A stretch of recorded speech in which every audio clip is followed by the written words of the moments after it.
the young and foreign. Kick to the gut! Your podcast sucks! It's Mr. Young. And it's foreign in the building.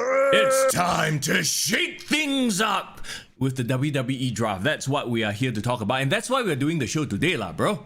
Yeah, man, coming to you on a special time, Tuesday, 1 day removed from our usual time slots, but because there is a reason, because we want to come right after the second day of the draft. Muhammad Daniel said today got a lot of delay though, as in we delayed the show one whole day. Is that what you're saying? Because if we did the show at our regular time slot, we wouldn't be able to talk about the full draft, and we wanted to see the whole picture. And here's the thing, right? The draft only takes effect after October 22nd, after Saudi Mania, Crown Jewel.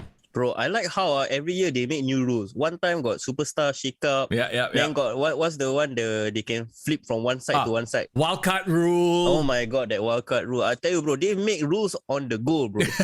Okay, and it's interesting that you bring that up, because does it take away from the draft? I feel like, and I think we've talked about this before, but if they do a draft, they should enforce it for at least a year. Like, come on, right? No more of this superstar shake-up, random wildcard bullshit. It takes away from what is the draft. And to me, honestly, as the years go by, the draft becomes less and less of a thing. Less and less important to me anyway. I don't know about you, but like, I didn't get to watch Raw today because I was a bit busy. But also, bro, that's why I need to rely on you for today's draft. But I also didn't feel like I needed to watch the draft show. I feel like, okay I will look on social media, I see the draft picks can already, you know? Bro, you save yourself 3 hours of time wasting, bro.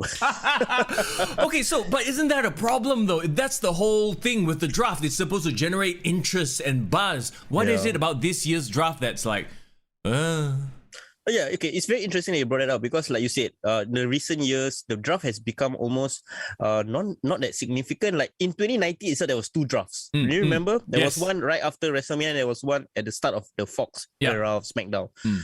I miss those days. When we just posted it a couple of days ago when in 2002 they had the draft. Yeah. When it's literally you had like the scenes backstage, the wrestlers reacting to their names getting called out. Like those were fun times. That was the draft memory for me personally. This year, it just seems like, okay, we have to do the draft, so let's take this as an opportunity to switch people around. And the way it was presented as well, I think some people feedback to us on our Instagram account. Anytime you want, you can slide into our DMs. We like it when you slide, baby. They were feedbacking to us that this year seems very, like, it's all set up. Like, immediately after the draft, cut to the backstage promo by whoever who just got drafted. It's like, wow, they knew already, you know? It didn't feel like you said. Remember those scenes of everyone sitting backstage waiting for their name? And I think, right, what makes the draft work, right, was not the fact that they put everyone back in a pool and then draft them one by one. Because I think the thing that was exciting about previous drafts, especially in the early iterations of it, was that each show had choices to take one guy or 2-3 guys from the different show. So that ensures that there's this unpredictability. Like, who cares if like Roman Reigns stays on SmackDown? You know what I mean? Exactly, right? It becomes law. And I suppose also another point I want to bring up is that because we've watched wrestling for so long, these characters have been on both brands so much, it's like, so what if so and so? Like, remember back when, I don't know, John Cena was first drafted to Raw? That was a big deal because for many years, John Cena was like seen as a SmackDown guy. Batista, same thing. He was the Raw guy, right? So in your mind, in this era now, is there anybody who can be seen as a single brand guy? Yeah, you're absolutely right. Like every single wrestler, especially if you're on the main roster, has been on Raw, has been on SmackDown, you know, at least once. And the worst part is some of the wrestlers was on Raw initially. They were just on SmackDown for only 1 year and then they went back on Raw. So it wasn't really that exciting, think about it. Exactly, right? Div Royalty says this year's draft could have been an email. LOL. You know what? That's a freaking great point, and that's hilarious too, because it really could have been the most Singaporean response to the draft I've ever heard. Muhammad Daniel says they should do a lottery. Wow, make it random. Wow, can you imagine the first draft pick? Mustafa Ali. No one cares. Mansoor. Actually, to be fair, just a sidetrack, Mustafa Ali and Mansoor's little gimmick is quite cute. I like that they're making it work right now. Oh yeah. Well, we gotta deep dive and talk about some of the matches on Raw as well. But like I think right, the best draft, as you said, right, is if they really put every single roster in a pool, and then the opposite show can choose anyone. I really enjoyed. There was this one year where they switched the announcers from Raw to SmackDown. Remember that? Yeah, so they one by one pick. Okay, I pick this one first. You pick and on and on. Also, Jason from Brunei, what's up? Welcome to the show.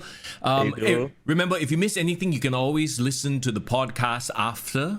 You know, if you don't want to see our face, but you just want to listen to the audio, it's there for you on Spotify and on Apple Podcasts and everywhere else you get your podcasts. Also, do us a favor right now. Hit like on the video. If you haven't already, hit subscribe as well. We appreciate that. Now, okay, back to the draft.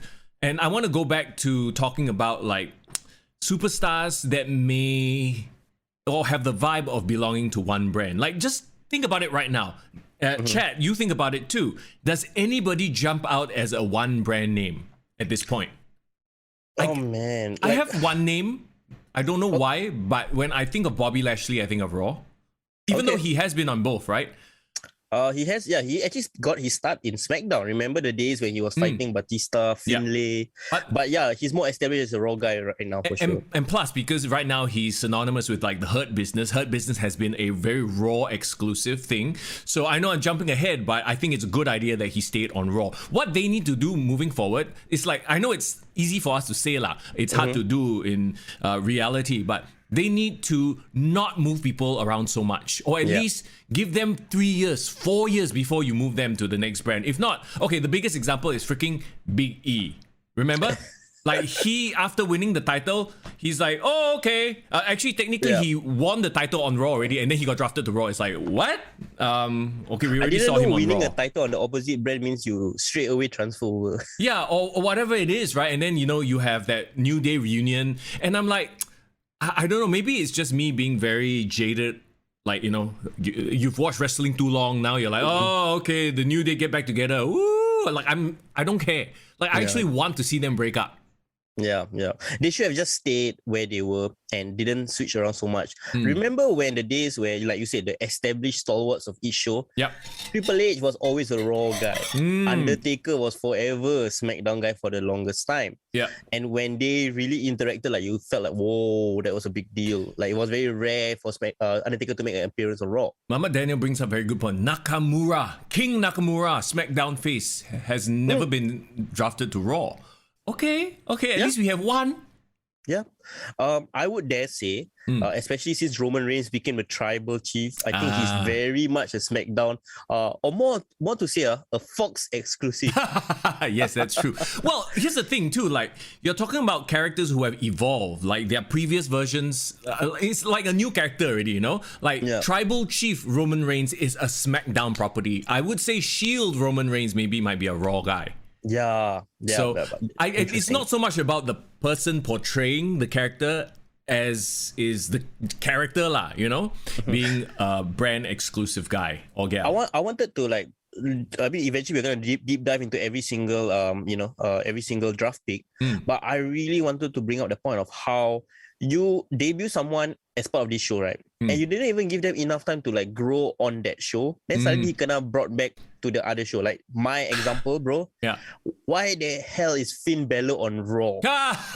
we all know the answer to this. He was just brought back, and you know, as much as we wanted, like, oh, maybe this time they'll give him a chance. Remember when he came back to face off against Roman Reigns? We were like, yeah, he's just there to fill in. Before, I was so excited when he came from NXT to SmackDown because he was never on SmackDown. Like you said, he was always a Raw guy. Well, he was what? Remember, he came out in the blue tights for a while. He already did the switch. Yes. As in, like, the point I was trying to make is like he was always a Raw guy on the main roster. Then he went back to NXT, and then when he came to SmackDown earlier this year, that was the first time he ever was on SmackDown. He never had the time to establish himself. Are you sure? I feel like he got drafted to SmackDown before his NXT. Oh no! When he won the Intercontinental title, that was on Raw. When he got injured, it was on Raw. He was only on SmackDown the first time. The blue tights, Finn Balor, was actually only earlier this year. Okay, somebody check this for me because I somehow remember Finn Balor being on SmackDown before NXT. But somebody please correct me if I'm wrong. Be that as it may, though, it's quite obvious that, you know, Finn Balor is going to be all elite bound once his contract runs up. You can tell there are a few guys there who are just there as good hands. right? Your Finn Balor's, your Kevin Owens, your Sami Zayn's, your Dolph Ziggler's, Robert Roode. They're there to sort of be inserted or make other people look good, unfortunately.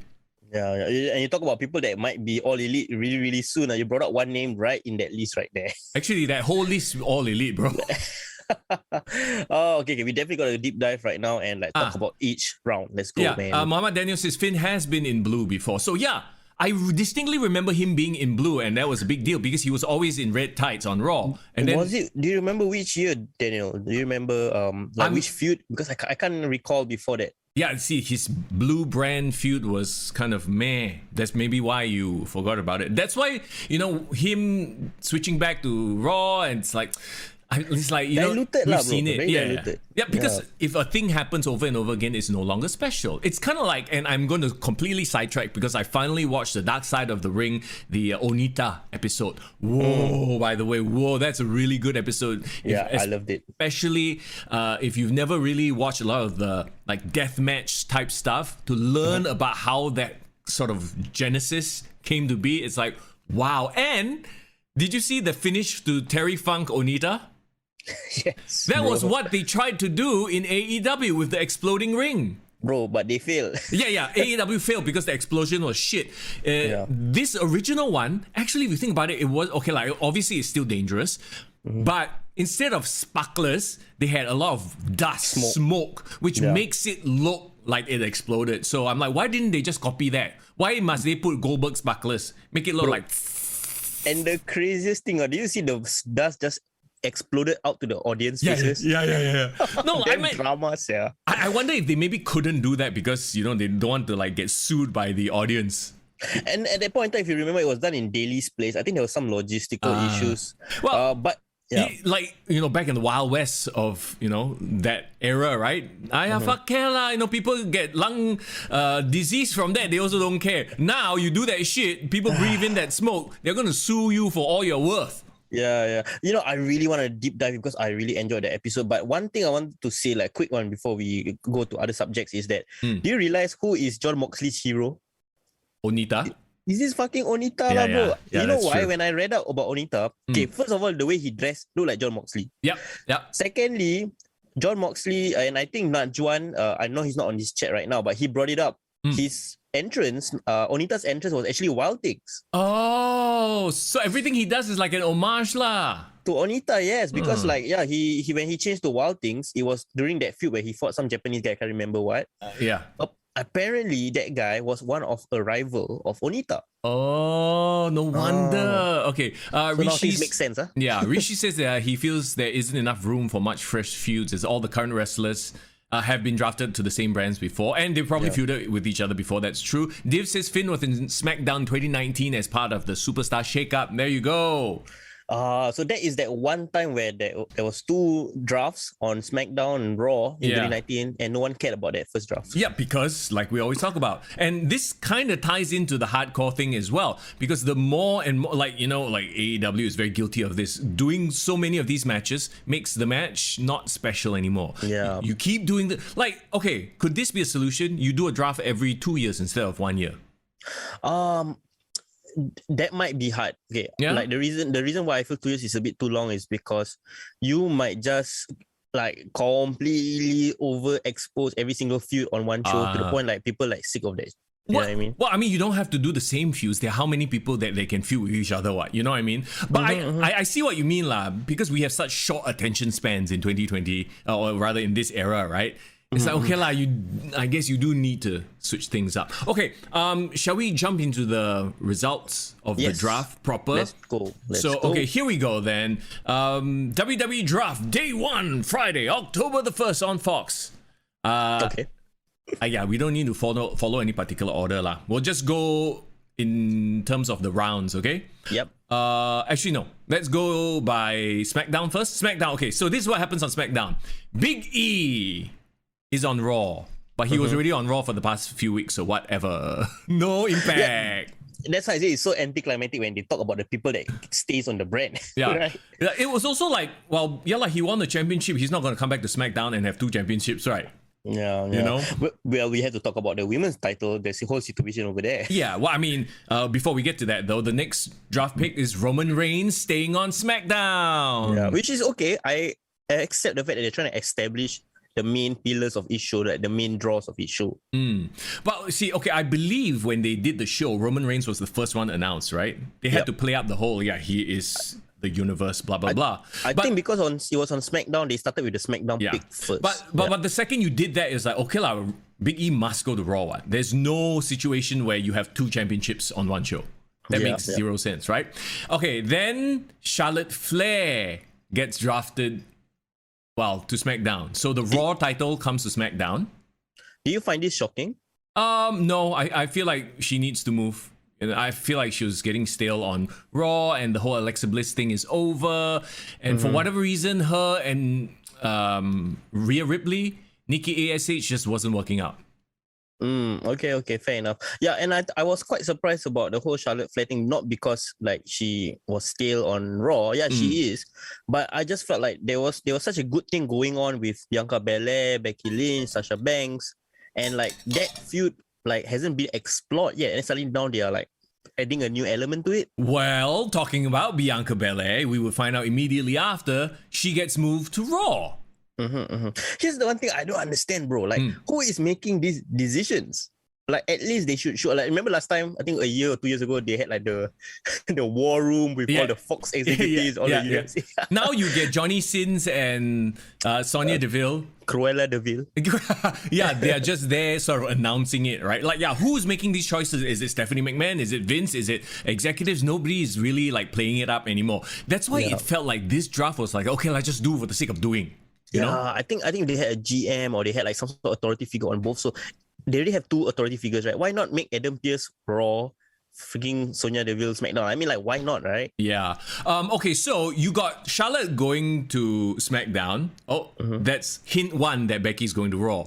You got Bianca going to Raw, and Bianca is in a feud with Becky currently. It's like, okay, it's quite obvious Becky's going to go over to Raw when Raw happens. This is what happens, right? When like the the storylines and the drafts are all fixed. Yeah. If they're all fixed, right, they're gonna do whatever that is convenient for each single storyline. And also, like, because maybe this is like we know it because insider we are a bit insider, right? But if Becky is going to move to Raw, then Seth got to go Raw also because they're together. Split up the couples, right? Yeah. So with Bianca Belair going to Raw, Street Profits also must move. It's like we can add it up in our heads already, just from the same first 4. Yeah, but I mean, like 10 years ago, WWE was quite douchey. Like, maybe they will purposely split up couples just for the sake of it. Yeah. Now very PC already. Yeah, bro. they seem to be very like nice, huh? It's a nicer working environment. Anyway, welfare. welfare. AEW will can it away. That's why, coming to SmackDown, it's Drew McIntyre. This is actually a pick that I really, really like. It is the pick that makes the most sense at this point. Yeah, he has kind of exhausted every single title feud or rival on Raw. So I think it makes sense. And didn't you enjoy the Survivor Series match between him and Roman Reigns last year? Yes. And it's just a teaser. Yeah, that was that match that I think a lot of people were hoping to happen at some point. And now we are actually going to see Drew McIntyre versus Roman Reigns. And like, I mean, you look at Reigns' competition this past year, like, okay, Brock will be his biggest lah. But like Drew, okay, maybe there's a chance that Drew might be the one who takes the title from him. Yeah, I mean, take away all the part-timers, John Cena, all aside, right?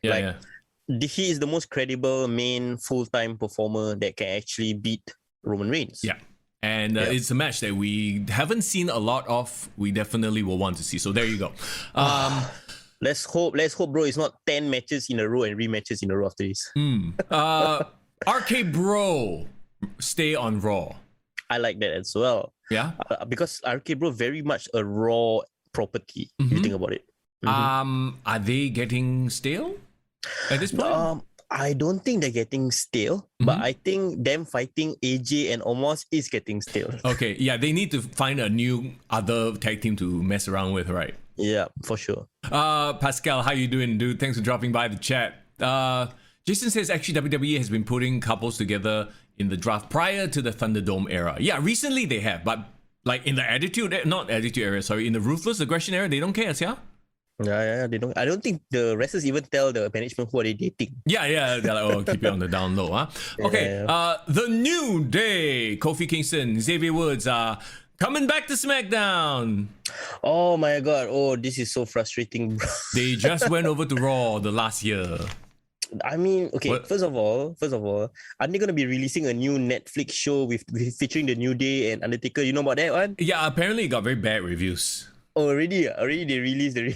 Yeah, it looks quite dumb to me anyway. It looks like an arcade game for kids, lah. But the Yeah. point I brought that up was because like, why don't they just keep every part of the New Day together so they can promote it instead of like splitting it up again? I think that's the point, to keep them away from each other so that Big E can go at it on his own. I like the idea, but it's like, it's so purposely done. Oh, Big E is now on Raw, therefore the New Day must go to SmackDown. It's like, oh, okay, it's obvious, you know? Yeah. But I would argue, right, if they had an authority figure on each show, then it will make storyline sense for them. Right. Like, okay, you get my Big E, okay, fine, I'm gonna faster take Yep. New Day. Yeah, I mean, like we said, everything about this year's draft seems like, all right, let's just do it for the sake of doing it and not have, that much effort put in terms of what is believable or not. Edge is going over to Raw. This would have been very interesting, except for the fact they brought his rival Seth Rollins also to Raw. So it's gonna continue. Yeah, what we talked about it, it's like lazy booking, right? It's like, okay, they are currently in the program, bring them both over to Raw. As Jim Cornette would say, lazy booking. Happy Corbin and Madcap Moss. Wow, third round pick. What? Amazingly, they stay on SmackDown. First of all, why are they so high up on the draft pick, bro? Are they gonna push them for the world title or something? I don't know. Maybe the middle card title, like the IC Championship. But I like that Happy Corbin is now a thing and is, becoming a SmackDown exclusive thing. So, like we talked about just now, right? I feel like they just need to have these characters stay on a certain brand for a bit longer so that when they finally move, then it's a big deal. Would you say, bro, like you prefer Happy Corbin or actually when he was down out of his luck Corbin? Okay, to be fair, down out of his luck Corbin wouldn't have worked for that long period of a time. Like, it was funny for a few weeks, but then there needs to be some sort of development, right? Progression. Yeah, so this is the next progression lah. So he's happy, and then Riddick Moss is now Madcap Moss. They're both laughing and being xiao lang and gila, and funnily enough, I don't know why I think of Mojo Rawley. Like, where is Mojo Rawley? He should be part of this group. Bro, them like he ultra hype. fired a year ago, bro. I know, but I thought he would have been perfect. Anyway, they stay on SmackDown, which is fine. I'm okay with it. Rhea Ripley and Nikki ASH stay on Raw. I kind of like that. Their team, yes, Super Brutality is kind of random at first, but just like Team RK Bro, I think they're somehow finding their groove slowly, and I think it might actually bring out more personality in Rhea Ripley. I'm just worried that they are doing too many odd couple teams. Like, if there's one odd couple team, that's fine, right? But if like 5 teams are odd couple teams, well, then you're just doing the same shit over and over again. Yeah, that's true. I agree with you. And also Nikki Cross or Nikki ASH, as I believe, right? She actually kind of fits more as like a singles competitor, like especially for gimmick. Sure. Unless you're gonna make like a superheroine partner in crime, lah. Super Rhea, is it? No, that will totally kill. Edison, what's up? Edison says he wants suit-wearing Corbin coming back. Are you sure? Well, he is wearing suits, but expensive suits now. You want the waiter? Yeah, the Applebee's waiter. Are you sure, bro? Really? Tovakin, what's up? Tovakin says there's always up, down, down if you want to see the New Day together. There? But apparently, unfortunately, no Adam Cole anymore lah on Up, Down, Down. Boom. Div, I don't think anyone misses Lone Wolf Corbin. No. I miss his song though. I like this song. Dun, dun, dun, dun, Yeah. dun, Dun, dun, dun, dun, yeah. And then they transitioned into the King Corbin song, which was, I think, one of the cooler adaptations of a prior theme song. Oh yeah, I thought that kind of flowed really, really nicely. Yeah, but now, bro, this is just some fucking Vegas song. I'm upset. I wish they would have remixed it somehow, but still using the same like tune or chord progression as the previous one. They didn't make King Corbin such a joke, right? They really made him like a Game of Thrones, like badass, serious king. I think it would have worked, but yeah, they didn't go in that direction, unfortunately. True. Okay. Oh, by the way, before we carry on with the draft, here's a very good point. SmackDown totally ignored the power of God storyline in Finn versus Roman. Yeah, a couple of you guys DM us on IG and said like what's up with that storyline being completely ignored. I also have no idea why is it being ignored, bro. Yeah, lazy booking. Lazy booking. Like, didn't a fan camera catch one of the cameramen actually go up and like, you know, unscrew the turnbuckle? So he was obviously the guy who did it, but like, why? See, I don't understand, why doesn't WWE go with it? Like, oh, there's this fan footage out there. Just fucking make some shit up that Paul Heyman paid that guy. Or just make some shit up. Well, why are you ignoring? So what? It was an accident? You know, it can even be the perfect way to introduce some guy as like a character or a new player into the game. Exactly. It could be a wrestler like who's like, oh yeah, I wanted to fuck around with them or whatever. You know what would be the fucking cool? What? Like, just my opinion. They want to bring out someone for NXT, right? Yeah. Freaking reveal Austin Theory. You know what I mean? Like somebody like would have like be very like it doesn't look obvious, but then like, oh yeah, it makes total sense. Yeah, and he can like, you know, hang in that level of competition and then start a feud with Finn Balor. Bro, something crazy just went to my mind, bro. What? Do you remember who was Finn Balor's most recent feud in NXT before he went up? Karrion Kross? Karrion Kross not Karrion Kross. I was just thinking in my mind, right? If they wanted to bring up an NXT talent through this very cool way, it could be anyone from Pete Dunne. Yeah. It could be Karrion Kross would have been interesting, but then he too obvious already, like his body size. Karrion Kross would be a better pick than whatever the shit he's doing right now on Raw. Yeah, man. But yeah, let's do like what happened to all those like cool reveals back in the day where they like really insert someone and it make a lot of sense. Edison says Dante Chen, part of the bloodline. Boom. There you go. Edison, as much as we love our boy, we gotta give him time to develop a bit, okay? On 205 and on NXT. Guys, it's the only time you want to watch 205 Live is now when Dante Chen is in the show. Like, okay. We'll talk about that. You know, like I'm a huge supporter of Traxxas, Dante, right? And all that stuff. But I'm very worried for him at this point. I'm very worried because when I watched his match on 205 Live, like it just was a match on 205 Live. You know, there's no character being developed there. And I'm very worried. Like the commentators are talking about his 3 Ps, passion, precision, and Punteng or whatever the hell. Punteng. Whatever actually if you're Punteng, it would be funnier. But the problem is it comes across very bland. No, you're absolutely right. I wanted to bring it up on the podcast as we talk about it. Because when they put up the piece, right? And I actually commented on him because he put up that post and I said like I tagged Singapore Tourism Board in it. Passion. Precision.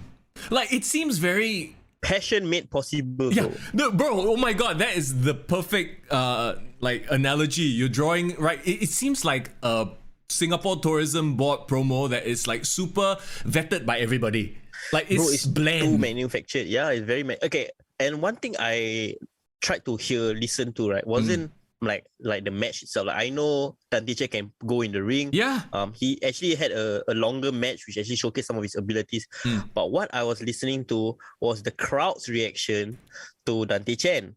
Bro, crickets, bro. Okay, and they did him no favors because the guy he was wrestling is from Florida.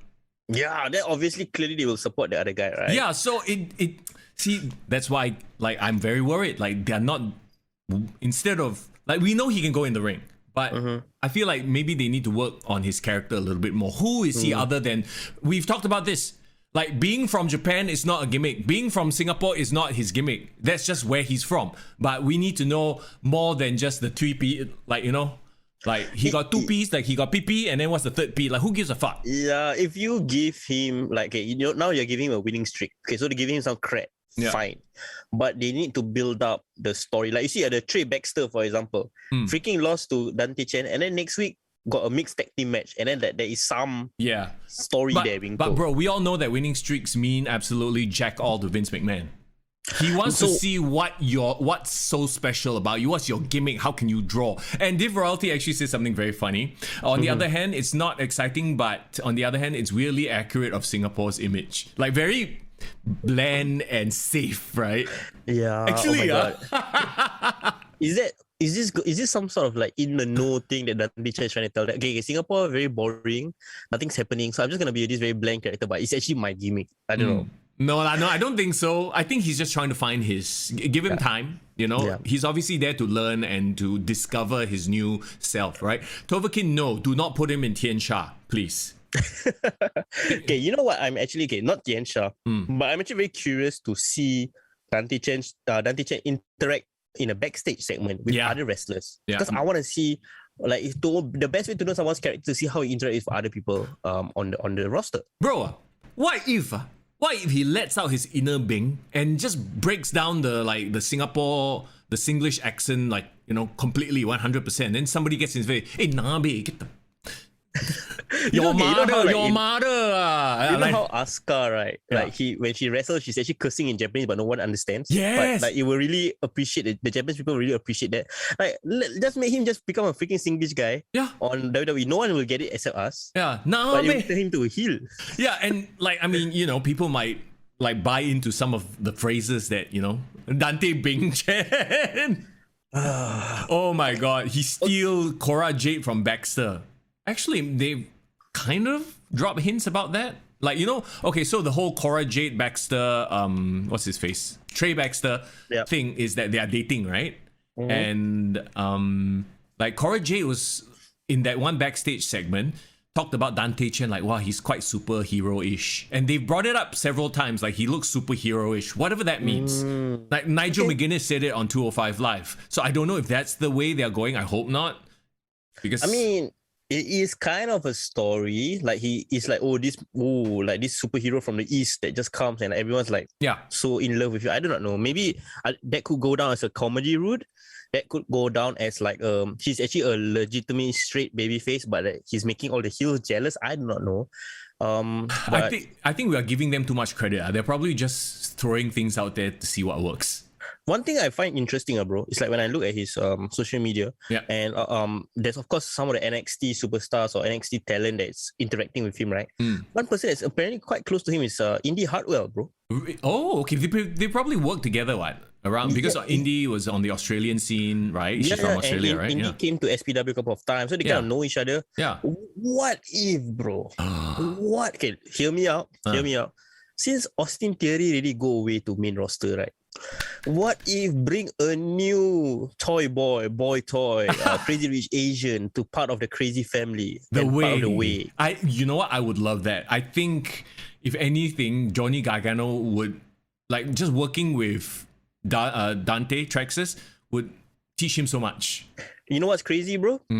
Johnny Gargano has history with SPW. Oh, yeah, they're right. Because in 2014, and I was there, Johnny Gargano was in CC, Kampong Ubi CC, wrestling a match as Johnny Wrestling before he went to NXT. So he definitely would have ties. He would definitely know Traxxas before and seen his growth. Yeah. Wouldn't he want to push him? That's true.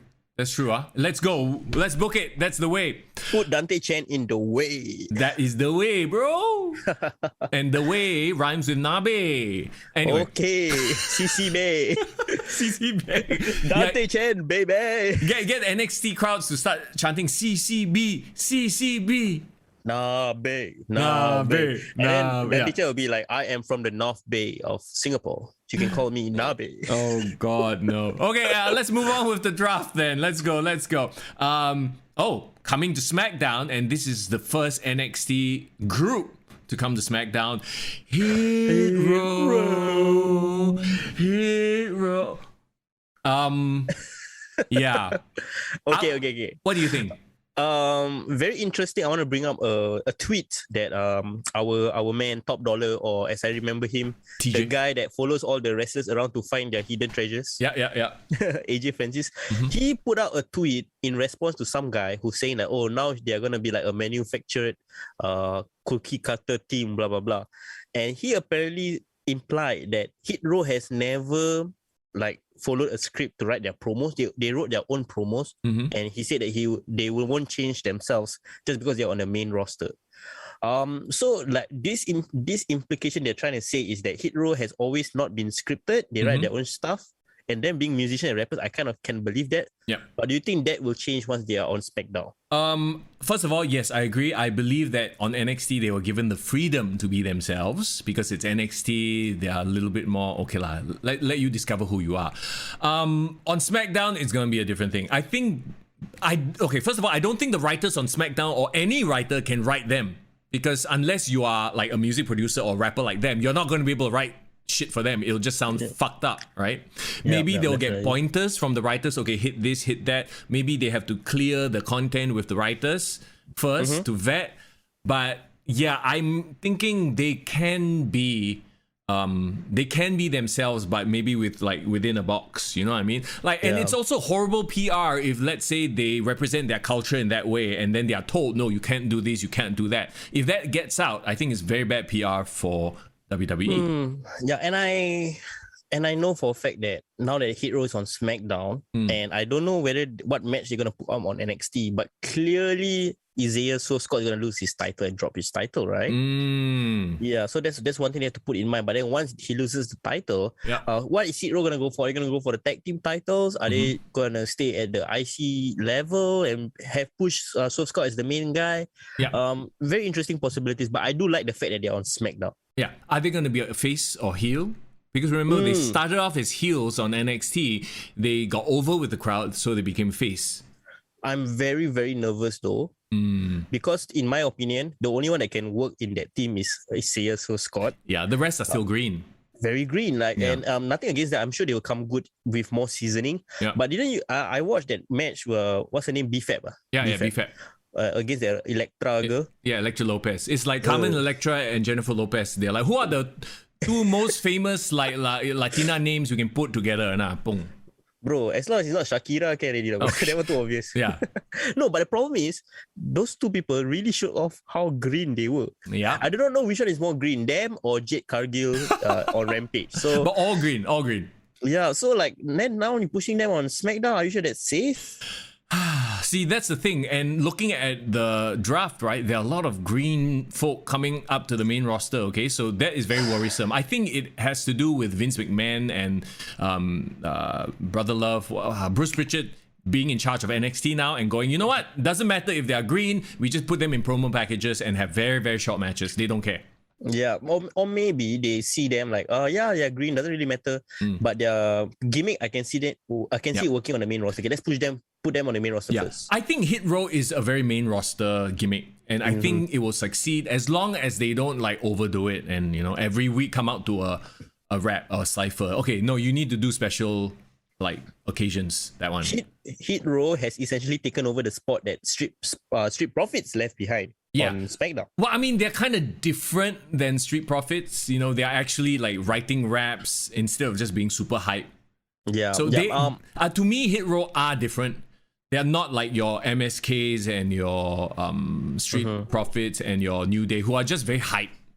I think that's what maybe perhaps WWE is trying to go for, is trying to put more variety and really have distinct characters. Yeah. I just hope that with this new NXT 2.0, someone who has a gimmick on NXT that actually got over is not going to be teared down when they go to the main roster. Let's hope that's not the case. Yep. Raw drafts Keith Bearcat Lee. Speaking of gimmicks that's being changed, Keith Lee. Okay, the thing about Keith Lee is, yes, Bearcat is random and weird, but I know of Bearcat.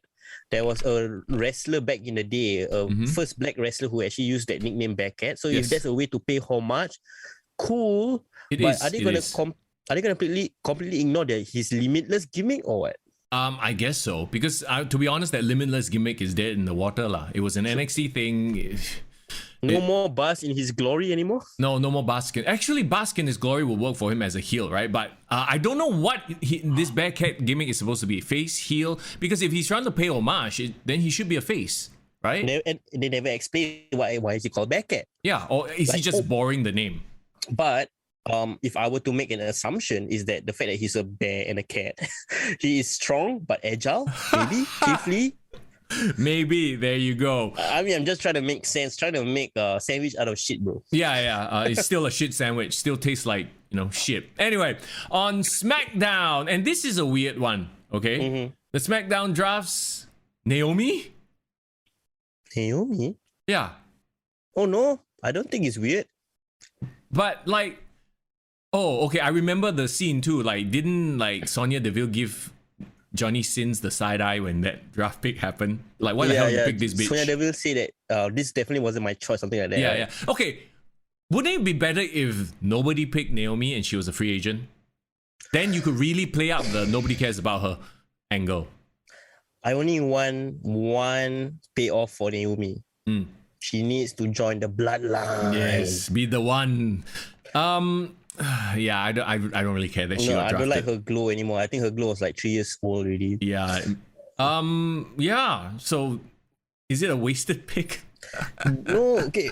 Fuck man. Like, okay, I think Naomi, if she did the glow, stop being all like dancey kind of stuff, like being all that glow shit. Yeah. And really just to stick it to Sonya Deville, gets recruited by the bloodline, and then she become this just complete badass black woman who's gonna like get shit done, and she dresses in all black and like super hood gangster kind of style. And I think that will give her an edge and make her more serious, and actually can put her all the way to title contendership, in my opinion. Yeah. And because she's part of the bloodline, it makes sense, right? Yeah, that's a group of all champions.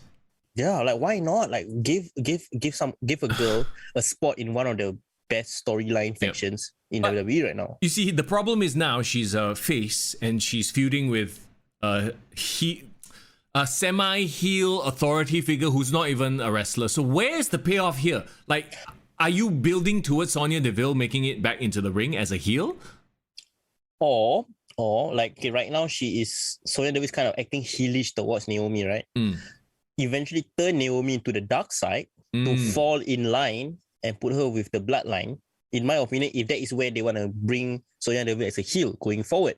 But if they want to make Sonya Deville as a face, I think it's even better, because like, what if Naomi just completely loses frustration and just beats the hell out of Sonya Deville and injures her or whatever it is, and she just embraced this dark new personality. Whatever it is, they need to pay it off soon, because it's getting a bit like, okay, like it's not to the point where, I want to see what happens next week. It's okay, I don't care anymore. Remember a couple of months ago, I think earlier this year, where the crowd actually got behind Naomi and like trended her online or something? Yeah, so I know the audience does love Naomi. Even with her crappy gimmick, right? They do love her as a wrestler. So I think she just needs a change, and the crowd will definitely be behind regardless whether she's a face or heel. Right. Okay, let's move on then. Rey and Dominic Mysterio are going to Raw. And since Seth Rollins is going to Raw, probably gonna have an eye versus eye match. Horror show again. At this point, it's like, okay lah, they're just getting reps for Dominic, is it? And just letting him get matches. He hasn't been in like a significant storyline in a while. You know what's crazy? Like, wasn't it this time last year where they were having matches on Raw with Seth Rollins? Exactly. So again, their adventure on SmackDown lasted less than a year. Yeah, so it doesn't feel like a big special thing that they are going to Raw, because it's like, oh, haven't we already seen this? Remember when they moved wholesale the entire angle? Yeah. The drama was from Raw, then moved to SmackDown. Yeah, it's like, I just moved the whole damn angle over there. The Buddy Murphy also went, and then he got released. Yeah, so sad. They basically just wholesale. They don't even have to think about it again. Never mind, just move the entire storyline. Copy from one column, paste the other column. Done. Jeff Hardy moving to SmackDown. Nobody cares. I do. Okay, go ahead. Tell me why. I do, because first of all, if you watch Raw today, which was really, really funny, I'm gonna post it on IG later. Okay. Austin Theory came and interrupted a US title match between Jeff Hardy and Damian Priest. Obviously, Damian Priest won. So this is probably like his swan song for Jeff Hardy before he goes to SmackDown. But Austin Theory came in and asked Jeff Hardy, I think like almost like, oh, you're my hero, like that. Can I take a selfie with you in the ring? So he took a selfie. Then after took a selfie, he walked away, then turned around and freaking clothesline him and did his finisher on Jeff Hardy. Right. And the funniest part was, I checked Instagram right after. He actually posted that photo of him taking a selfie with Jeff Hardy. And then the next photo is him, Jeff Hardy on the ground, like dead and like pengsan already. Then he also take another selfie. Ah, And then the that's funny. caption was finally got to take a selfie with my hero Jeff Hardy. Ah, that's funny. That's so funny. Wait, hold on. So Austin Theory, was he playing up his himbo character or was he a different character? He was a bit of a himbo, but there was an age to him. Okay, so an edgy himbo, He was a e-boy himbo. What? It's like a himbo heel. Okay. Yeah, it's interesting to see where he'll go because let's not forget he was on a WrestleMania card at 1 year. Okay, remember? Yeah, last year. Yeah, of course. During the pandemic, he was on WrestleMania and then he got demoted back to NXT. Now he's back, and which leads us to talking about him being drafted to Raw. One interesting statistic I want to say is that he is 24 years old. The same year Randy Orton, when he was 24, he won the world title. Oh. And bro, here's the very interesting link that I want to bring up to your attention. Randy Orton put out on social media that he actually gave his blessing to Austin Theory to actually use the cutter as one of his signature moves. As in the RKO? He said like you can use the cutter. Oh.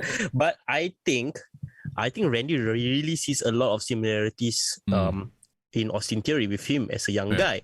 And now that Team RK Bro is on Raw, could we be seeing some rub that he might be getting? Actually, that would be a pretty cool storyline, wouldn't it? Somehow they get together in a like a 3-person tag, and then they form like an alliance. But then, like, you know, like Randy is going to pick which one to be successor, sort of a deal. Like he spent all this time with Riddle, but now this Austin Theory reminds him so much of himself, and like that could lead to a 3-way feud. Both young guys trying to feud for Randy's blessing. Affection. Yeah. That would be super cool. Like if you think about it, wouldn't Randy, like in all his like arrogance and all that, would think like I'd rather choose a worthy successor in Austin Theory than Riddle. Yeah. This might be the perfect way, like once Team RK-Bro has run its course, for the eventual heel turn and betrayal of Riddle to be done by Randy, and he aligns with Austin Theory, and Austin Theory and Riddle can feud like you said. I think that would be great in terms of pushing younger talent as well. Yeah, and plus you get the rub from Randy Orton. Yeah, so I believe I know it's hard right now because the roster is kind of changing. There's a lot of new faces. Yeah. The only way to make them like kind of like used to the audience or get the audience connected with them is if they work with familiar faces. So like Omos with AJ Styles. Now you like look at Omos, you don't think of him like, who the hell is this guy? You're like, oh yeah, AJ Styles, personal colossus. Like you kind of make that connection. And that's why Commander Aziz and Apollo Crews not working, because both are not high up there. Oh my god. Okay, so Commander Aziz and Apollo Crews apparently moved to Raw. Well, we're going to talk about the additional draft picks that were announced on Talking Smack in a second, but yeah, go ahead. Yeah, so again, since you didn't watch Raw, you'll be very glad to know where they are placed on the level of priority on Raw. Okay. They were in the same segment as Reggie, trying to avoid the 24/7 title, but so when Reggie was escaping from the typical group of people, right, he bumped into Commander Aziz and Apollo Crews. So we were like, oh, is Apollo Crews going to challenge for the title or something? But you know what? Apollo Crews looked at the title, and like Reggie was scared, right? Like, is he going to attack him? He just laughed. He's like, yeah, please. Nice to see you again, Reggie. Please go ahead. So he basically let them escape. So it's almost, I don't know what this means, but it's almost as if he's implying that, yeah, this title is beneath me. And he and Commander Aziz shared like a laugh, like a smirk with each other. Okay. Yeah, it's like, Raw. Yeah, like Raw is like interesting, very exciting. This Raw. It could mean that, or it could just be sowing the seeds of a future title feud with Reggie, which nobody fucking wants to see. Nobody wants to see that. Jason says dream match: Omos versus Commander Aziz, where no one takes a bump. Didn't they have that? Didn't they do that in was it Raw Underground? Did they have a match of Raw Underground? I can't remember. Do you all remember Raw Underground for all like 3 weeks, 4 weeks? It was a thing. Yeah. Oh my god. I know, bro. Battle of the Green Dot, right? Between the Green Giants, Aziz versus Omos for the 24/7 title. Oh my god, what a shit show. Anyway, let's talk about these additional draft picks. So Nia Jax stays on Raw to injure people.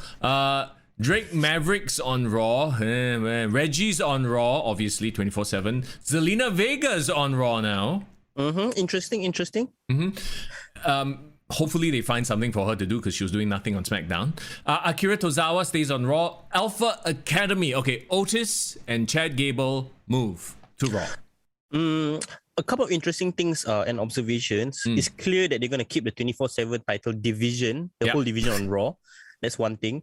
Alpha Academy on Raw, I actually think that's a good move because they have clearly challenged for the SmackDown titles a couple of times. Yep. They win one time? I can't remember anymore. I can't remember. They were contenders though, but unfortunately, I feel like they are just there to replace... Make up the numbers, right? Yeah, for the tag teams that do move to SmackDown, they are going to be like the lower tier tag team. They are involved here and there once in a while, but never really getting a shot. That's what I feel. And also another interesting thing is now we have two Gables on Raw. Oh, okay. Yeah, we'll get to the other Gable later. But R-Truth stays on Raw. Morrison, Drip God. I mean, not Drip God. Drip, Johnny Drip is on Raw. Doudrop is on Raw. T-Bar is on Raw. They are splitting up T-Bar and Mace, by the way. Yeah. Woo! Who gives a fuck? And Apollo Crews and Commander Aziz. Now, on to SmackDown. Aaliyah is on SmackDown. Aaliyah? As in NXT's no. Aaliyah. Okay, I thought Aaliyah Mysterio just made her return. No. NXT's Aaliyah, I guess. Aaliyah, very interesting because I feel like she has just been in this developmental hell for how many years? But she's still green SF. Yeah, it's like, okay, she never got good. She never got good. She never got over as a character, and now she's on SmackDown. Like, bro, this pushes my theory, right? That like Vince McMahon, Bruce Pritchard was like, you know what? I'm just gonna flush out all these people that has been in development for so long. Just throw them on the main roster, see whether they survive or not. If they suck, then just fire them afterwards. Oh my god, you're probably right. Which is quite scary, right? Okay, Tony Storm, SmackDown. Like, what has Tony Storm even done ever since debuting on SmackDown? Sad. Right, Yeah. and we know how talented she is, right? Drew Gulak finally is leaving the Raw 24/7 title scene. And going to SmackDown. He's going to there's no title to contend with. I don't think he's even IC level as well. 205 Live, here we go. Mace is on SmackDown, as we talked about. Hopefully they repackage him. And Mustafa Ali and Mansoor here to make up the tag team division. Kind of interesting, but I kind of actually like Mansoor and Ali. Like they seem to have this very whimsical babyface vibe. Well, yeah, exactly. It's the odd couple thing again, which we've talked about. They've used the odd couple pairing several times in the tag team division. So it's like, are they running out of ideas? But they actually have the ability to look like a synchronized tag team because both of them can do high flying stuff. They both are Middle Eastern, ethnicities. Like they can look presented together, and like I don't know about you, but like doesn't Mansoor look like the definition of Aladdin? If someone casted him as Aladdin, I think he perfects. He got a hair, got a face, got a smile. Well, they're going to Saudi Arabia. He's going to be like highly featured. So Mustafa Ali and Mansoor. Bro, I just thought of something, bro. What? You know all these years, right, when they push Mansoor like to win some Royal Rumble and all that kind of stuff, like it's like fucking out of nowhere. Like only once a year he gets pushed. Yeah. Finally, he goes to Crown Jewel with an actual storyline, bro. Yeah. Thank gosh. Oh, so there's progression there. Actually, do you think maybe this push of Mansoor only started because they realized, okay, we're going to sign the Crown Jewel contract already. Come, faster push him. And this time we know in advance by like a month, so we start pushing him so it doesn't seem out of place. Okay, only if they win the SmackDown titles on the first night, then I know that it's a complete push. Bro, they win the SmackDown titles in Saudi Arabia. How about that? Over the Usos. And beat the Usos, bro. Yeah, very much realistic right there. Okay, one thing I want to say though, I would love the split of T-Bar and Mace only if they bring back Dominic Dijakovic. Yeah. Because like he and the fact is he's on Raw. Yep.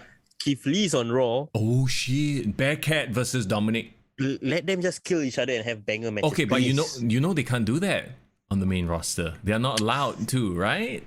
But come on, like you literally have like you can literally elevate both of them and bring them to at least mid-card title relevancy, right? Yeah. Meanwhile, you have Mace on SmackDown. I wonder if he'll just be like, okay, you know what? Actually, my name is Dio Madden. I was the Raw announcer, but I gave up that job to be in Retribution, and look where that brought me. I feel bad for him because he actually looks cool. Yeah. With the mask, he got the size and everything. Maybe he's green. So yeah. Okay, let's move on to the draft picks that happened today on WWE Raw, right? Yep. And this time around, okay, is there a supplemental additional draft or no? Because I only see 6 rounds. Well, apparently there is nothing on the WWE network as well, okay. or the WWE.com. So I think the rest are not really addressed. This is it lah. So here we go then. All right. Coming to Raw, like we talked about, like you could foreshadow this when Seth Rollins went to Raw, when Charlotte got swapped to SmackDown. Obviously, if one title goes one way, the other title has to come the other way. Becky Lynch is now on Raw. Becky Lynch is now on Raw as the SmackDown Women's Champion. How do you explain that, bro? They've done it before. What, they just swapped the titles, though. They've so done it are they before. gonna like pass each other the title around? Yeah, they were like, okay, you take the Raw title, I take the SmackDown title. It makes sense. All right, easy to see. This year, everything is about let's make it easy. No like weird controversies and weird odd shit. I heard a rumor, bro, and I don't know whether this is right, or whether this is accurate. But I want to hear your thoughts on if this is an actual thing that's gonna happen. Okay, they are gonna do a fatal 4-way winner takes all women's championship match on Survivor Series. For what? Becky Lynch, Charlotte Flair, Bianca Belair, Sasha Banks. Yeah. So Survivor Series is gonna be clearly a battle of the brands, right? So instead of like the most realistic way, which is to swap the titles between the two champions, they're actually gonna put all of them in a fatal 4-way, and both titles is up for grabs. And they might be pushing it as a double champ again. What? Okay. I do not know whether this is an actual thing, but this is something I read on Cage Side Nets. And I believe the reason why they're doing that is they kind of want to solidify that to make the women's title, the double champ thing, like a floating title. Huh? Yeah, I know. I'm so confused right now. I'm confused why they thought that winner takes all should happen on Survivor Series, yeah, it makes sense, but like why they went with this decision, or whether this decision is really what they're gonna do. Because if you think about it, Charlotte Flair got no contenders now that she's on SmackDown. Right. Well, she got Sasha Banks. Yeah, unless they revisit Sasha Banks and Charlotte Flair, which they've done millions of times back in 2016. But I believe that this will make the most sense because Sasha Banks still has a reason to pick a fight with Becky Lynch and Bianca Belair. Right. Be that as it may, though. I just found out that there is a supplementary draft on Raw Talk. I think it just happened. Like literally just happened. Yeah, it did. So yeah, that's why I was like Googling. So okay, we'll take a look at that in a bit. Okay, let's run through the draft rounds and we can talk about the supplementary draft as well. Usos stay on SmackDown. No surprise there. You got to keep the bloodline together. I'm surprised that there's no storyline continuation of Brock Lesnar coming on Raw because he said that he was a free agent. Yep. And didn't Roman Reigns tell the Usos if they didn't go on SmackDown to leave Paul Heyman for dead? Yeah. So there wasn't much continuation about that on Raw, which I find quite surprising. No lah, like we said, like everything has to be very simple and fit in very nicely to their plans. Perhaps. Bobby Lashley stays on Raw, like we said, makes sense because we need the Hurt Business to stay, right? And we need Bobby Lashley to fight Goldberg at Crown Jewel. At least it's no holds barred match, right? Yes, apparently. Yeah, so they announced that it's no holds barred, and they're gonna say that he's gonna kill Gage on Crown Jewel. Oh God. Okay, sure. Whatever. At least this stipulation can hide the fact that Goldberg can't go anymore, and won't. And you know what this does as well? Yeah. They can allow Hurt Business to come back to take bumps for Bobby Lashley and like cause all the schmoz on Crown Jewel. So at least it's gonna be not a boring, slow plodding match. I just hope that Sundberg doesn't get involved and like freaking make Cedric Alexander or Shelton Benjamin look like shit. You hear it here first, bro. Sundberg is gonna debut in Saudi Mania all ripped and jacked. Oh my God. And ready to do spears everywhere, bro. And Jack Hammer, Cedric Alexander. Fuck lah. And Cedric Alexander is gonna sell the shit out of. He's just gonna like land spike on his head. He's gonna bounce 3 times. Irvin says beat up Sundberg some more. I think nobody likes Sundbergs, yeah. Actually, I'm curious as to whether the Saudi Arabia crowd is gonna cheer or boo Goldberg.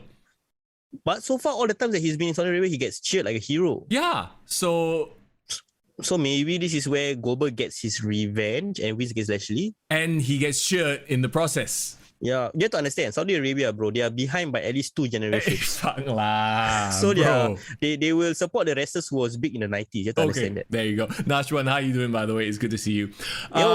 Sasha Banks stays on SmackDown. and probably will challenge Charlotte Flair, like we talked about. Seth Rollins moves to Raw. We've talked about that as well. They wholesale moved the feud over. So, last week Seth was creeping around Edge's house, much like how Edge was creeping around John Cena's house. Did you like the shout out to the neighbors, i.e. Dax and Cash? Yeah, I think this is the closest WWE can acknowledge AEW without making it too obvious. Though, right, I gotta say, Edge has a really nice house, bro. Oh, yeah, he does. Middle of nowhere, never lock his door. Yeah, it was quite funny. Nice and homely. King Nakamura and Rick Boogs stay on SmackDown. As they should, yeah. Yeah, SmackDown exclusive all the way. Yeah, Damian Priest. Okay, I would love for Damian Priest to stay a Raw exclusive for a few years, so that when he finally does go to SmackDown, it's a big deal. So Damian Priest stays on Raw. Shamus goes over to SmackDown. Interesting. Shamus has done everything that he needs to do on Raw, but very, very interesting, bro, in my opinion, the fact that he went on SmackDown, because two of his most recent rivals also went to SmackDown, Jeff Hardy and Drew McIntyre. But bro, didn't he just come from SmackDown? I'm remembering, like, you talk about his feud with Jeff. Wasn't that on SmackDown? Where he drunk Jeff, remember, somebody ran over somebody with a car. That was on SmackDown. Yeah, some bullshit so that was just on SmackDown. So like they're back. Yeah, I tell you, if you don't follow WWE for a couple of years, you will really miss a lot. Yeah, exactly right. Forbidden handphone. AJ Styles and Omar stay on Raw. I like that. I like that Priest and AJ Omar's Team Market are all like very Raw staples, and they're keeping them. Yep. One thing I want to say about Seth Rollins, bro. Okay, after he goes through all this like nonsense with Edge, right, and they finally wrap it up, I think, right, Seth is ready to go back to the world title contendership, and he will make a great heel challenger for Big E. Yes. Oh my God, you're right. And he could mind game the shit out of Big E. And he's a visionary of drip. Yeah. And watching his whole interview on the Stone Cold Broken Skull sessions, I was like, I get him. Like, I get like where he's coming from, like what kind of a creative he is and stuff like that. So my favorite thing or takeaway from that episode, right, is the fact that he also hated the finish to the Fiend match, and he also wanted to kill or throttle Vince McMahon for what they did. Jason says, can Sheamus finally win the IC title? He needs it to complete the Grand Slam. Oh, maybe that's why he's moving. And actually, that was the first feud I thought of, Sheamus versus King Nakamura. I think that would be really, really cool. And I believe Sheamus is at the mid-card level, for sure. But if he wins the IC title, I think that makes a great storyline as well. And then he can feud with Rick Boogs, thus elevating Rick Boogs. And also, before we move on from the Seth Rollins situation, right? Imagine, bro, Seth Rollins wins the title from Big E and becomes a heel champion. Imagine on top of that, Becky Lynch is a heel women's champion. Both of them will rule Raw, but as heels this time round. What do you think about that?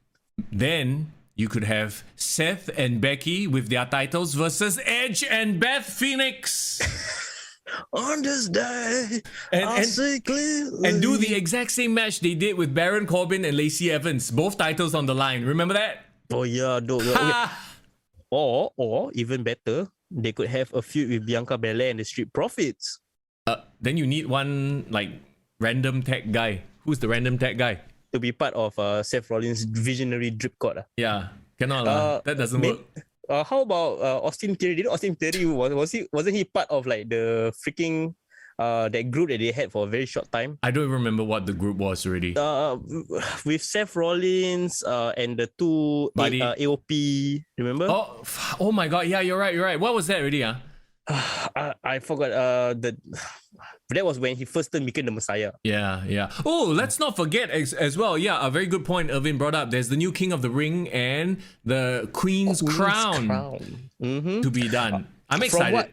From what I heard, they're going to have qualifying matches throughout the next couple of weeks of Raw and SmackDown. Yeah. And culminate in Crown Jewel. Oh. Okay, never mind. I'm not excited already.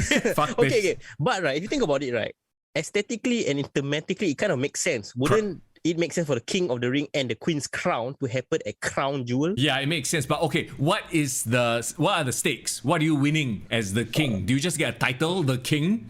Obviously the best time of being King of the Ring was when the winner got a one-off title contendership lah. Yeah. So okay, like if we've established in the WWE canon that you can just beat up a guy, steal his crown to earn a crown title shot, i.e. Corbin and Nakamura, remember? Yeah. Like, you know how King Nakamura became, he didn't win King of the Ring. He just beat up Corbin, took his crown, and then they traded it for a few weeks, and then they had a match for the crown, which makes no sense because that's not an actual title. So, bro, my question is, if King Nakamura is still the king, Yeah. so after King of the Ring, does he still remain the king, or is he gonna fight the King of the Ring for the title of the king? and if King Nakamura is no longer king, does Rick Boogs hang out with him? Because that's his whole gimmick, that he's like King Nakamura, you know, like he's there to To be the court jester, right? court jester of the king. So does he go and perform for another king? Like what the? So clearly, my problem in this whole situation is how many kings are there in WWE, and how can there be multiple kings ruling the same kingdom? And if that is the case, shouldn't there have been multiple kings on different shows? Okay, so if there's a king of SmackDown, there must be a king of Raw. Therefore, Mr. Young says the king of the ring this year will be a Raw superstar. Bro, we just went through a lot of king puns, huh? It's bullshit lah, bullshit. Yeah. Or what if Rick Boogs wins the King of the Ring and they are the kings? They become the kings tag team. Very interesting, bro. Very interesting. Also, Irvin says Triple H is also the king. He's the king of kings. So is Bro, he? might as well make the special commissioner of this whole tournament Jerry the King Lawler. Oh bro. yeah, exactly. And then bring back who to be guest analyst? King Booker. Hey, bro, I tell you, bro, they have so many kings. This whole kingdom diluted already. Yeah. See, and that's the other thing, right? You do too many of one thing, it's gonna be like, okay, this is just bullshit. And it's held in the Kingdom of Saudi Arabia, bro, with the actual crown prince in attendance. Wow, this is perfect. Jason says, isn't WWE crowning someone else as king and queen in Saudi Arabia? Might that spur negative local fan reaction? Is it a cultural thing? I don't think so lah. I think they understand that this is just, for show thing. And I did joke that they follow their wrestlers from 2 generations ago, but I don't think they are that backward, guys. Rishi brings out a very good point, by the way. There is also, we forgot one more. What? Kofi Kingston. SOS, I hear the thunder. Boom, boom, boom. Can you imagine if Kofi Kingston wins this actually, and then they make this a running joke? Kofi Kingston, he's been a king all this time. Oh no, but since you brought that up, a lot of people has heard on social media that Xavier Woods has been he has been petitioning to become the king of the ring. That was one of the things that he always wanted to bring back this year. Like he said, he was one of the biggest proponents of bringing back the King of the Ring as a tournament. Hello, he push it doesn't mean he will win it. Okay, a lot of people push for things. No, but the thing is, like, he actually made a groundswell campaign on social media, and there's a lot of trends, hashtags of Xavier Woods for King of the Ring. Yeah, but let's face it, in recent time, the King of the Ring tournament hasn't had the cachet it used to have. Remember when Bret Hart won King of the Ring? It was like, okay, this is your next guy or gal. This is the next contender. Now it's just, you just win a title of king, which means absolute jack squat. Okay, let's try. Okay, you have brought up a great valid point, because I can't even name you 3 King of the Rings from the recent years. Yeah. But if you had a choice to choose the King of the Ring and the Queen's Crown winner for each tournament, who would you choose and why? I mean, the Queen. Can you imagine if the whole feud between Sasha Banks and Charlotte Flair starts because Sasha won the Queen's crown, and then Charlotte's like, but I'm the Queen. Yeah, that would be interesting. That's like an inbuilt feud. But so Sasha Banks is a choice for you. Yeah, technically that feud is already going to happen anyway because it's a title feud, so you don't need that extra thing. So it could be somebody else, like maybe even a Zelina Vega to Hotshot or Queen Doudrop. Yeah, she would need it. I would give you a very interesting challenger, or someone that I would push to be the Queen's Crown winner. How about the Queen of Spades herself, Shayna Baszler? Oh my god, another queen! What about the Empress? Oh my god, yeah, the Empress. We got empresses, we got queens, we got goddesses. Queen Eva. God, yeah. Oh god. No one cares about her by the moment. You know what? If anything, right now it's quite open because, like I said, nobody honestly gives a flying fuck if you have the title of king or queen. It's not a title. It's not money in the bank. literally means very little. And Yeah. it seems like they're just doing it for the sake of the Saudi Arabia Crown Jewel event. That's it. And as we know, Crown Jewel is not canon. Well, if I had a choice to push like my King of the Ring, I mean, of course, I chose King Shayna Baszler as the queen, right? Yeah. I would still want to go with like the ethos of the original King of the Ring, where they had to push like a guy who is like not there yet as a main eventer, and give him the rub. One guy I am so disappointed what WWE has done with him ever since his big WrestleMania coming out party, Cesaro, bro. Oh, King Cesaro? Yeah, I mean, like Cesaro definitely deserves, because I've seen him, especially on the WWE live events. He's always working the main events with like the Finn Balor's and Drew McIntyre's. So I think he will definitely make a great, and he's not doing anything right now, so might as well give him that crown. Irvin says King Riddle would be so funny. Bruh. Actually. He will call him now, bro, Your Highness. Oh my God, Your Highness. Ooh, what about the Demon King? Oh yeah, that's great, bro. Demon King, I think will be damn dope. Finn Balor, or someone who has King on his Instagram handle, bro. Who? King Ricochet. Oh yeah, no, he no, that's not gonna happen. I'm sorry. As much as we love him, it's not gonna friggin' Remember that one time happen. he challenged Brock Lesnar for the title at Saudi Arabia? Oh yeah, like okay, sure, you go, bro. What about if this announcer comes out of retirement, bro? And he has some bad news. King Barrett. Jason, that one's for you. Shadow, how you doing, dude? What's up? Thanks for joining the chat here. We are talking about King of the Ring and Queen's Crown tournament, bro. Irvin says, why suddenly I'm hyped for King of the Ring? Bro, the only one that gave you the hype is just us. Right? No one else is hype about just it. because we're kind of making fun of it, to be honest, right? We are like, is anyone really taking this seriously? It's a crown jewel thing for crying out loud. But like I said, if those title or those challenges that we brought forward were the ones given the push, I mean, I'm gonna be more than happy for them, I guess. Yeah. Okay, let's move on with the draft then. SmackDown gets Shayna Baszler. She needs the move, and she gets away from Nia Jax finally, at least. And as we've seen in the past few weeks, she's gone back to being the old NXT Shayna Baszler, as in breaking everybody's arm. Yeah, and that's the best Shayna Baszler. I think that's how she should have been pushed from day one. Kevin Owens is coming to Raw.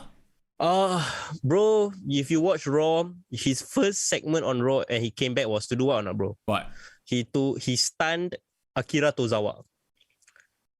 He is clearly going to AEW, bro. Yeah. Kevin Steen. Yeah. You know what I think is gonna happen to him? What? He's going to go to AEW. He's gonna win the inaugural Owen Hart Cup. Oh my God, that would be amazing. But does it line up with, because how many months does he have left plus the 90-day clause? If I'm not wrong, he is his contract comes up in December or early January, and the Owen Hart Cup is only going to start next year. Oh, and so I believe we know what would be an awesome finale. Kevin Steen versus Chris Jericho for the Owen Hart Cup. Oh my God, that would be amazing. Okay, That like maybe would not be dope. Chris lah. I mean, Chris is like.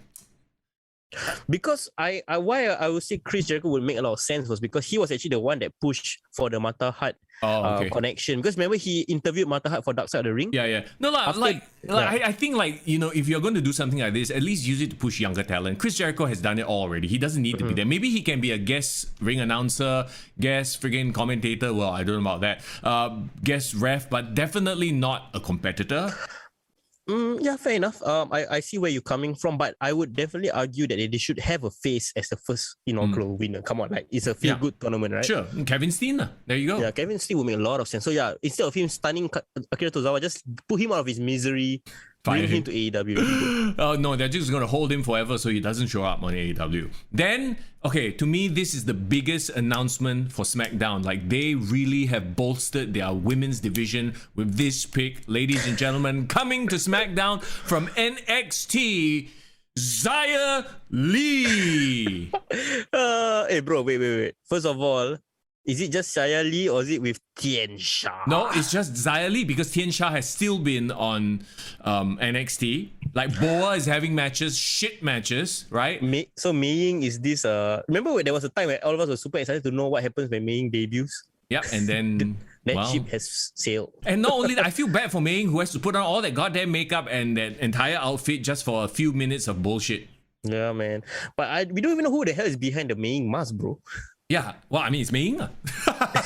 Okay, the fucking Xia Li showing up on SmackDown, right? Like, and we've talked about this. Like, what is up with all these green talents that didn't get over on NXT being pulled up? Like, do they really think, like, okay, the only time this has worked is with Elias. Elias didn't, for whatever reason, was a gimmick that didn't work on NXT. NXT, yeah. But when you put it on Raw, boom, He got so over, yeah. super over. Another girl, Alexa Bliss, wasn't doing much on NXT. Yeah.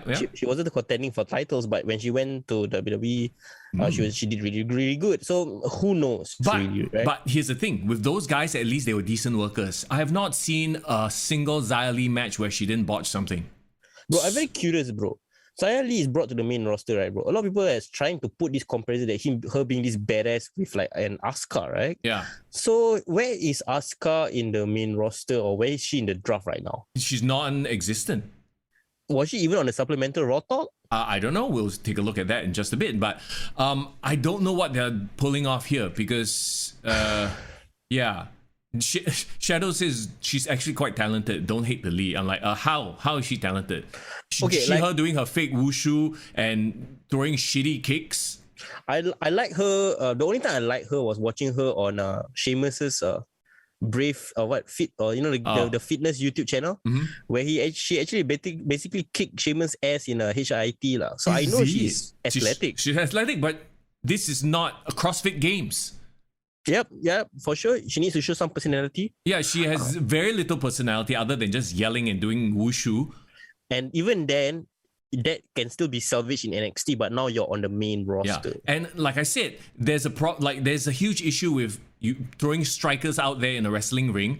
If you just kick wrongly or slightly off, it looks like shit, or you're actually going to kick somebody in the face. So it's very tough. Speaking of which, Tovakin, I did not see Malcolm Bivens tweet about Xia Li. What did Malcolm Bivens tweet? I hope it's something funny. Xia Li, bro. Imagine her having a match with Shayna Baszler.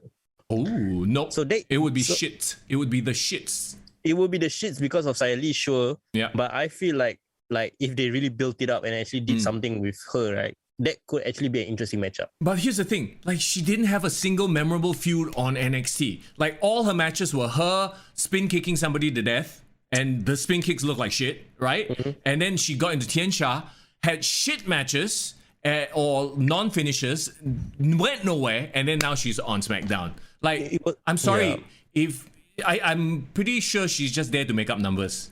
It was really a waste of those vignettes that they did, because those vignettes were really legitimately cool. And now she's on SmackDown without Tian Sha, without the cool gimmick. So is she going to go back to her Xia Li, or are they going back to China? Are they doing a show in China? That's why faster go and put one Xia Li on SmackDown. That could be an interesting theory. You know who I thought would have made a better choice to get called up from NXT, bro? Other than Xia Li? Freaking bring up Io Shirai lah, bro. Yeah, Io Shirai would have been better. Io Shirai at least can work. Yeah, Candice LeRae at least can promo. Can you imagine Io Shirai having matches with Sasha Banks? Yeah, right? Holy shoot. Or having matches against Shayna Baszler. I mean, like, at least you have a good worker there. But bro, like you said earlier, maybe this is just their way of taking them out of developmental so that they can fire them if it doesn't work. I mean, yeah, that makes a lot of sense, right? Okay, Tovakin said the last he saw Xia Li was her going to get groceries from the PC and she never came back. And he just reluctantly congratulated her. What the hell? So basically, what? She in the middle of the night, she just escaped from NXT, go to the main roster. Somehow, yeah, right. Okay, let's move on. Street Profits go to Raw because Bianca Belair went to Raw, and husband need to go Raw also. Yeah. I mean, actually, I really like Street Profits on Raw in the first place. I didn't understand why they got moved to SmackDown. But bro, you swap the New Day and Street Profits, further pushing the fact that they are just the same interchangeable tag team. Bro, 2 times they swap, bro. Yeah, boom. Like, okay, whatever. The Viking Raiders go to SmackDown. Hopefully, they get some kind of push. But like I said, I feel like it's another mid-card, fill up the numbers switch. So, you got the Alpha Academy moving to Raw. Okay, now we put the Viking Raiders over to SmackDown. Yeah. I mean, again, like at least Viking Raiders are kind of unique. They look interesting. Remember, there was a point in time where Viking Raiders were actually working main events with Drew McIntyre. Remember those days? Yeah, and then now they just completely fell off. I think they are a victim of just getting injured at the wrong time. True. So a bit sad in that sense. Okay, Finn Balor is going to Raw, and we've kind of talked about it already. I mean, there are going to be interesting matches, but I also feel like he's just here to bide his time before he can go and Prince Devitt it over up at All Elite. You know, right? I think that in a weird way, I kind of happy. Okay, I know I said I didn't like the fact that they kept moving Finn Balor.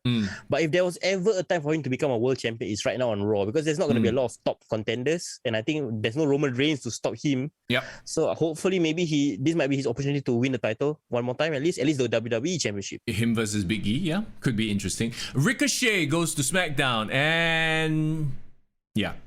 The crowd goes mild. Yeah. So he can't be featured on 24/7 title matches anymore. Ooh. If only Ricochet and Sheamus fought for the IC title and Ricochet won the IC title. Maybe. At least it's something. Yeah. Hopefully. Karrion Kross stays on Raw and nobody cares. Karrion Kross and Keith Lee for the 5th time, bro. I'm already done with that. Humberto Carrillo and Angel Garza, who apparently have mended fences. You know, they're cousins, supposedly. And they were feuding, remember? And now they are together as handsome boys, and they're moving to SmackDown. Speaking of handsome boys, whatever happened to that whole Angel Garza giving Charlie Caruso the rose, and like, remember he cut promos giving rose to someone? That went nowhere. Yeah, well, you know, it's WWE for you. Alexa Bliss gets drafted below Street Profits, Kevin Owens, Karrion Kross. Very sad. Below Xia Li, bro. Oh my God, below Xia Li. You're right. Alexa Bliss stays on Raw. One thing I appreciated was when she got called up, right? Her name got called up on Raw, right? The crowd actually like popped for her. So like, I know the crowd loves her, but seeing as what happened last week, I think is going away for a while. Yep. Hopefully she returns with she's going away for sinus surgery, if I'm not wrong. Yes, correct. So hopefully she comes back with a new gimmick, or at least goes back to her old goddess gimmick, because it has run his course, man. Like, this Fiend thing, it's done. Cesaro is going to SmackDown. So hey, actually, you know, Sheamus and Cesaro, the bar. Oh man, yeah. That's great for them, but it sucks for Cesaro. It's supposed to be pushed as a main eventer, right? But hey, King Cesaro, maybe. I love it. I hope so. Oh, I love I saw a clip of this reaction by Corey Graves when Carmella was drafted to Raw. I think poor Corey must miss his girlfriend so much. Finally, Carmella is back on Raw. Oh yeah, they were away from each other this whole year, right? Yeah, and he's like, yes, like the way he freaked out, I was like, okay, that was quite cute. But other than that, like, I don't see her, you know, anywhere near the title picture, but it is what it is. Okay, SmackDown, another NXT talent, and I think this one is a good choice. In fact, I would have picked him higher up instead of Xia Li, but Ridge Holland, who looks the part. He definitely 100% looks the part. I'm actually kind of bummed that they didn't draw Pete Dunne together with him, but I know why. Because Pete Dunne is on that, like, indie contract or whatever. Like, I don't think he's going to stay very long. Yeah, Rich Holland definitely has the look, or Vince McMahon would love him for sure. But I feel like he has the bodyguard look. Like, he needs somebody else to like make him shine. You know what I mean? Yeah. You're right. There is some upside to him, and I was a bit sad when he got injured the first time. Because before that he was actually really on an upward momentum, right? Like his whole look with the hat and the Billy Club, and it's very English. Like, I don't want him to be a solo guy because I don't know if he can pull it off. But I also don't want him to be a bodyguard of some random American guy. It would make no sense. Like, who would you pay him up then? It has to be a European guy on SmackDown, right? I feel like it has to be an English guy. He's very English, you know what I mean? Like his entire presentation, that's why it worked with him and Pete Dunne. And when they promo together, it sounds cool. Like, is he English? Rich Holland? Yeah. I don't know. I think so. Okay, I thought he was American. What? Yeah, I thought so too. I mean, I know he dresses like a Peaky Blinders guy, but I just thought he was American. Peaky Blinders guy. He's an English professional wrestler, former rugby league player. All right. Yeah, definitely. Well, fuck, your accent terrible. Say what? All right, yeah. What the fuck is that? That was like a fake ass Scottish Wacha Faham accent. Yeah, okay. Who, like, I don't know if he works by himself. I could be proven wrong, but yeah. Like who? Like Sheamus or but Sheamus is already a big guy. You need a smaller guy. Drake Maverick. Man, there's no English guy that is on SmackDown I can think of right now. I think what's gonna happen is they're just gonna push him as a monster heel by himself. Could be. Or if Sheamus ever needs a bodyguard, yeah, maybe Sheamus. Or if but Sheamus doesn't need a bodyguard. He's already big. Yeah, you're right. I mean, if Finn Balor still stayed on SmackDown, that might have made sense. Oh, yeah, actually Prince Finn Balor and Rich Holland would make a cool visually looking like duo, but not Demon. Demon doesn't make sense. Yeah, so SmackDown, I think we'll have to see who's on SmackDown after a couple of months, maybe. Actually, I just realized one thing as we look at the last round of the draft, right? Because okay, I'll just jump right into it. Sami Zayn got drafted to SmackDown. They wear the same type of hat. Sami Zayn. Oh, that could be quite funny. There could be a Canadian European connection right there. Yeah, but the last big draw of Raw or pick rather, Gable Stevenson. Okay, like he was a big deal when WWE signed him because he's like Olympic gold medalist. Like in rest, like so he's like the next Kurt Angle in a way lah. But like he literally hasn't been through NXT. I think he's gonna skip NXT altogether. He's just gonna debut straight off. Okay. I'm very curious. I'm very morbidly curious, but I'm also very scared. Like, yeah, maybe he could become Kurt Angle and just pick it up just like that and become the best rookie of the year. Or he can end up like Jason Jordan. Yeah, exactly. Speaking of which, what happened to him? Is he still injured? Bro, I think he retired, bro, because now he's a producer full time. Oh shit! Oh, well, like so the neck injury, or maybe he's like permanently on the show, but he's working his way back once he's really healthy. Right. But bro, okay, if you watch Raw, they actually recorded his reaction, bro. You know, Gable Stevenson, his reaction was recorded from where or not? Where? Live from his house. Oh, okay lah. He actually like hugged his parents all and it was recorded. I'm like, okay, talk about like having it all planted and planned. Yeah lah, I mean, you have to, right? Yeah. But yeah, Gable Stevenson though, I mean, great pick, very shocking for sure. But it could be a case of too much too soon and Vince McMahon just getting all steamy when he sees a big sweaty man like him? No, I think they see Kurt Angle, the next Kurt Angle in him. It's just how will they present him as a personality after that. So there you go. Let's move on to the supplemental draft then. And I'm looking at, okay, hang on. Raw Talk. I'm looking at one source, but I don't know why there's only one source. Like, did it literally just happen? That's why there are not many. But Raw was like a couple of hours ago, so I hope there is more names because I'm thinking of a couple of people that kind of slipped through the cracks. Hang on, let me just Google just to make sure because I found one article. I want to find more articles just in case. Check, right? Yeah, the one we do our research properly, not just follow one article. Of course. In the meantime, those in the chat, like, what was your favorite draft pick from these 2 nights of the WWE Draft? Like, which one made a lot of sense? Which one you were the happiest the most? That they went to the other show.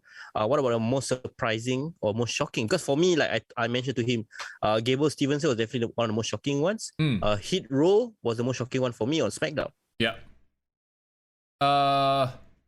Hang on. How about Jeff Hardy's teased alter ego, guys? What, Willow?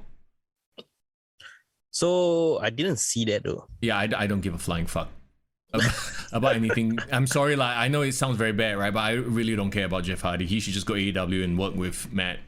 So sad.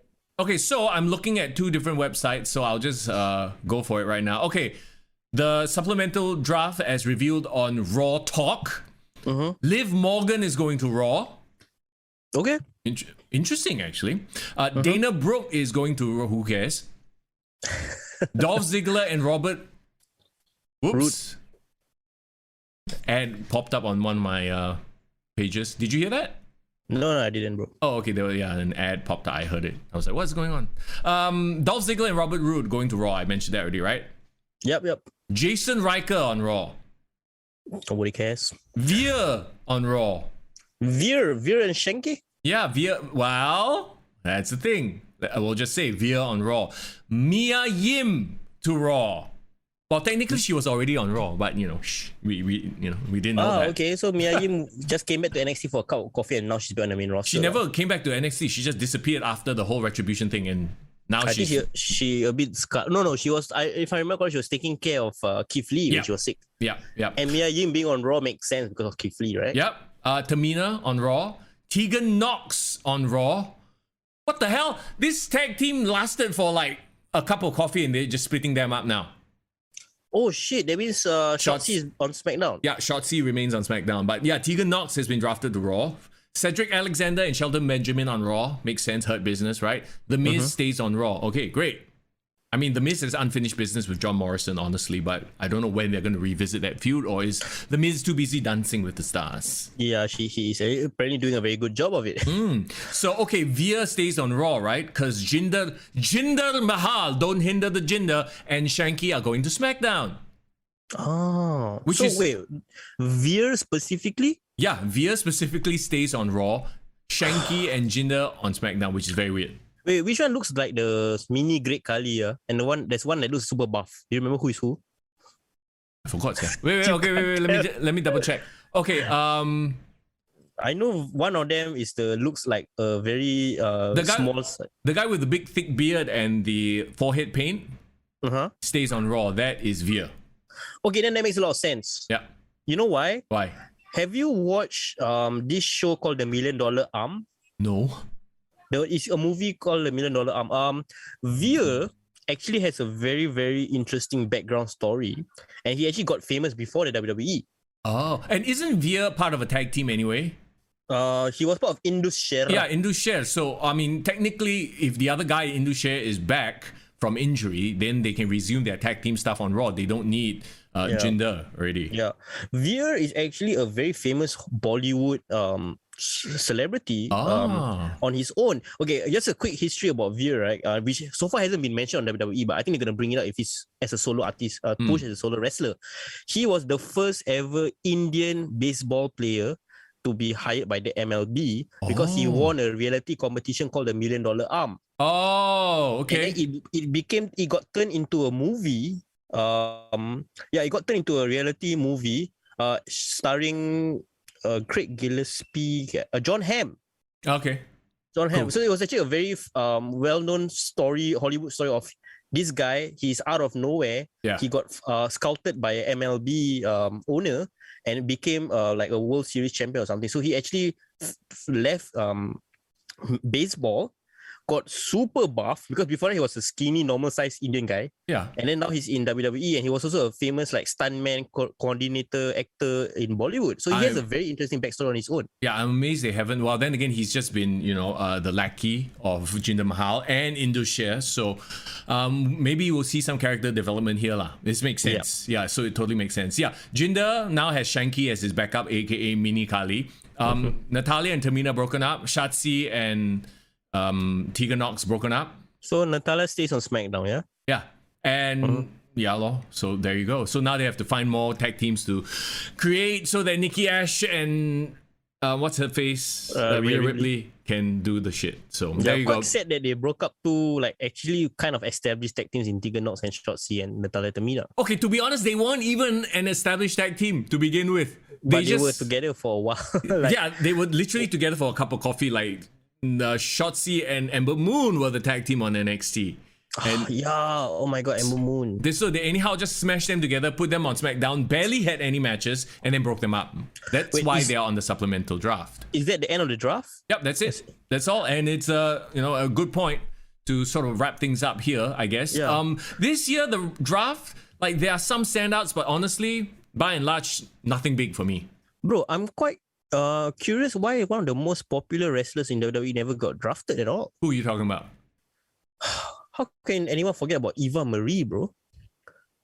Free agent, bro. Free agent. Like so are you saying the biggest free agents in WWE right now is Brock Lesnar and Eva Marie? I guess so. Okay, I think there's probably going to be one more like, oh, by the way, these are all undrafted and we'll figure out what to do with them.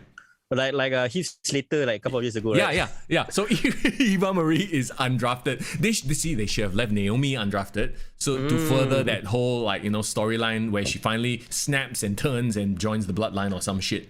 Yeah, or maybe I guess Eva Marie is out injured technically by Shayna Baszler, and I think she's gonna go away, or maybe she just goes away forever.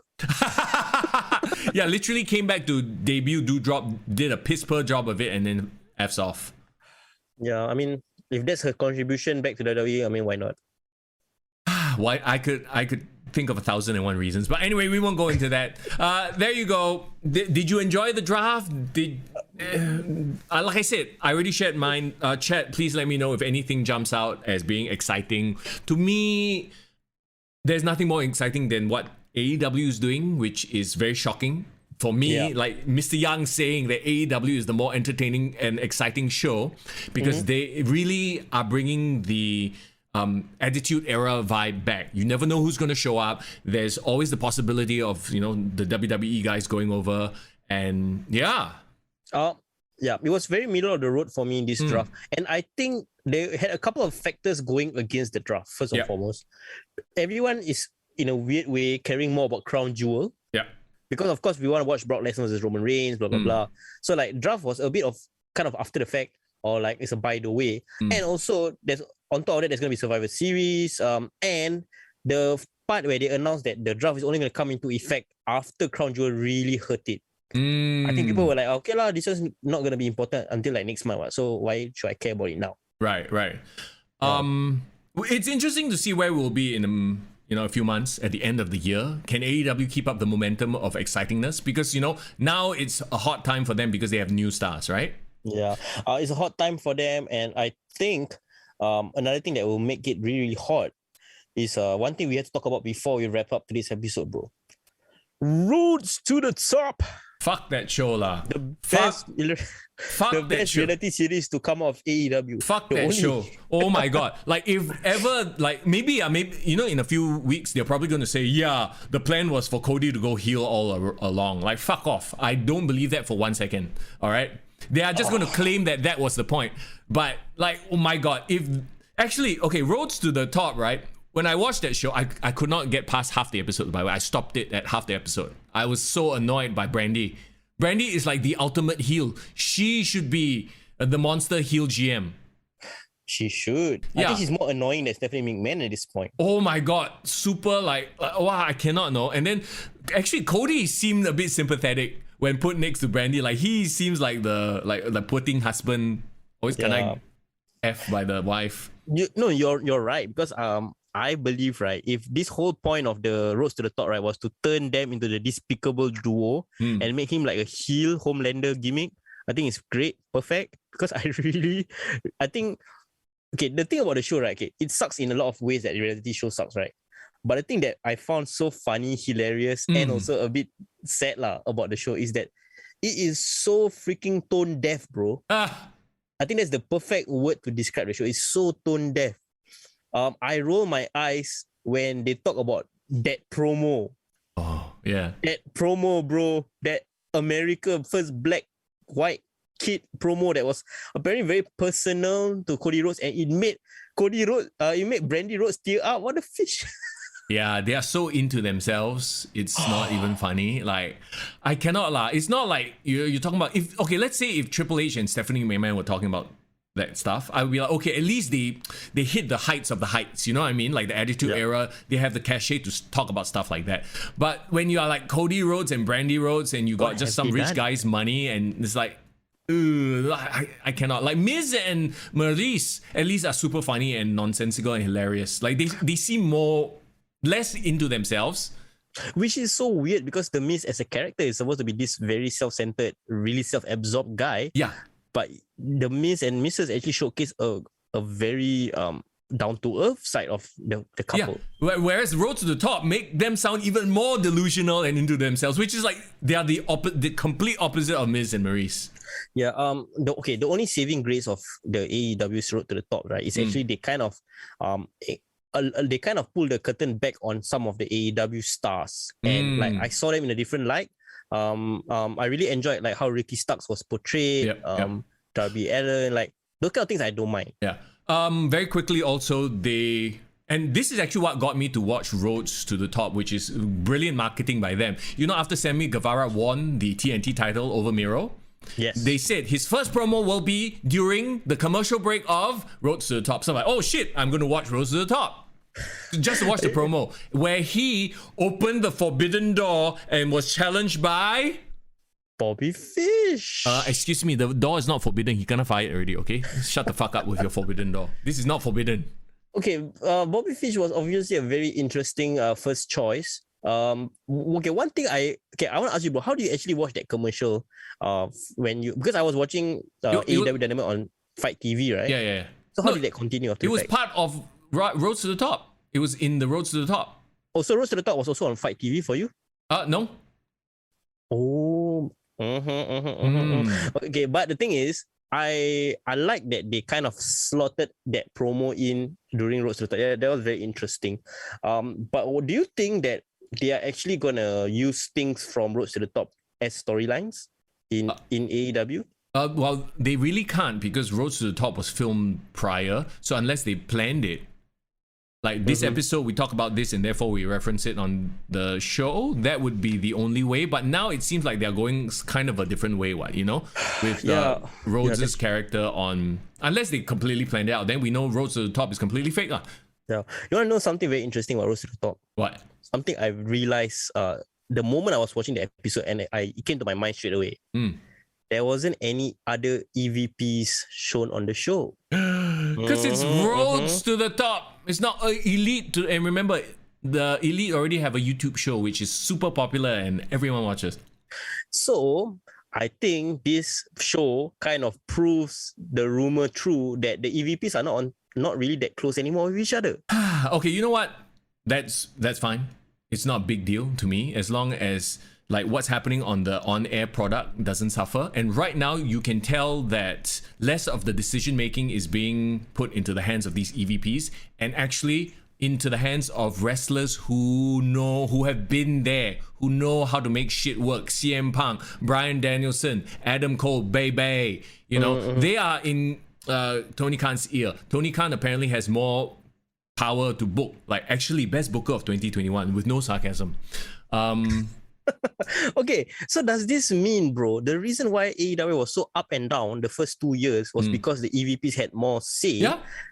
And finally, when Tony Khan decided, okay, I'm going to take back the reins of control, critical, they're just going to go through me directly. The rest won't have any say in hiring people, pushing people. The show got better. Okay, it's not exactly that. I feel like it's because they got in top tier talent who know how to do things and they probably suggested, okay, let's do this, let's do that, right? Like I mentioned, your CM Punks, your Daniel Bryan or Bryan Danielsons and Adam Cole, people who are proven commodities going in to tweak these storylines, right? And yes, less of the Young Bucks feuding with their friends, less of Cody and QT and hiring their friends and having feuds, less of the best friends on TV and all that bullshit. Yeah, maybe. I think that's exactly what you're trying to say. Where like maybe last time the Young Bucks ran a rough shot, like made the decisions over everyone. And now who the hell is Young Bucks gonna tell CM Punk what to do? CM Punk's like, you shut up, you listen to me. Exactly. And Tony Khan's probably gonna listen to CM Punk and Daniel Bryan more than the other few, even though they don't have the title of EVP. You know what's the best thing? What? No one's gonna listen to Cody Rhodes anymore. Poor thing.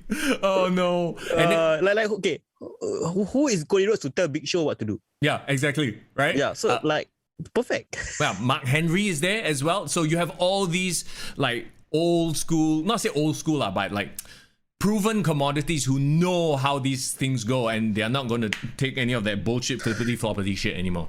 I would dare say, bro, this is just a bit of a long-term booking for me, right?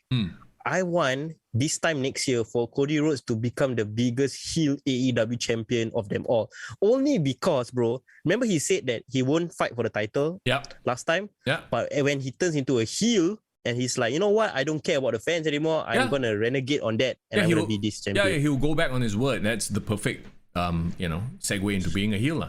Yeah. And I think that will make finally Cody the most compelling thing he's ever been. Yeah. No, then you'll have to have CM Punk beat or Bryan Danielson beat Kenny Omega and then have Cody Rhodes beat a beloved babyface to become the biggest heel. Oh my god. Okay. So if the whole payoff of Rhodes to the Top is turn him such a despicable person off camera and then make him into the most despicable person on camera, It's a win-win. I wouldn't say he's despicable. I just would say that he's like delusional, which might be the best type of heel, because you know the best villains are the ones that believe that they are the hero.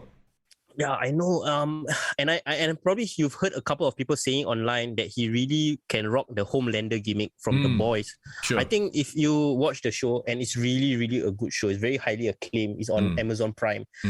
If you check that out and see Homelander, you will understand why Cody Rhodes is perfect to play that kind of character. Maybe this was his idea all along. Yeah, he's very in his own world, very thinking that he's this American hero that's gonna save the day, but he's fucking an American nightmare. That really is his real gimmick.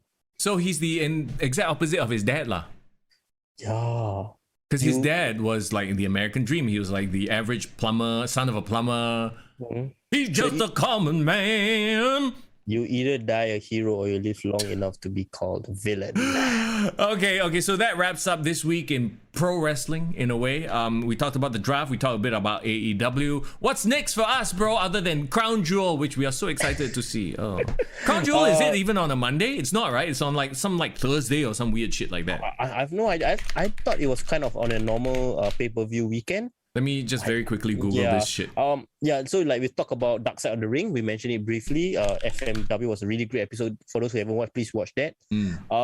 We are moving towards mid-October. So this time, usually, there's Halloween. There's Halloween inspired shows coming up probably.